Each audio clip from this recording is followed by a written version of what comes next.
इस वीडियो में हम बात करेंगे ईस्टर आइलैंड की रहस्यमय मोई मूर्तियों के बारे में। कहा जाता है कि इन मूर्तियों का संबंध एलियंस के साथ था।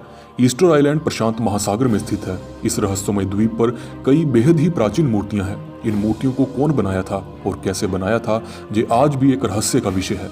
इन मूर्तियों का निर्माण आखिर किसने किया होगा, इस सवाल को लेकर विशेषज्ञों की अलग अलग थ्योरीज हैं। हालांकि अब तक इस सवाल का कोई ठोस निष्कर्ष नहीं निकला है। इस वीरान टापू पर आपको कई ऐसी मूर्तियां देखने को मिलेंगी जिनकी ऊंचाई करीब 7 मीटर है। पुराने समय में इतनी ऊंची और भारी मूर्तियों को बनाना उस वक्त के लोगों के लिए लगभग नामुमकिन था।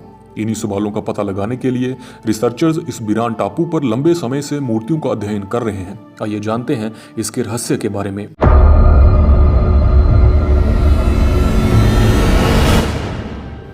ईस्टर आइलैंड की सबसे बड़ी मूर्ति की ऊंचाई करीब 33 फीट है और उसका वजन करीब 75 टन के बराबर है। ये मूर्तियां करीब 1200 साल पुरानी है। इस वीरान टापू पर लंबे समय पहले रापा नुई लोग रहा करते थे। कुछ लोगों का मानना है कि इन विशालकाय मूर्तियों को उन्हीं रापा नुई लोगों ने बनाया होगा। हालांकि पुरानी मानव सभ्यता के लिए इन मूर्तियों को बनाना बड़ा मुश्किल काम था।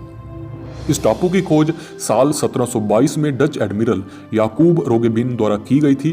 उस दौरान जब वे अपने 3 जहाजों के साथ इस टापू के नजदीक पहुंचे तो उनके दल को दूर से बहुत सारी ऊंची ऊंची इंसानी आकृति दिखाई पड़ी।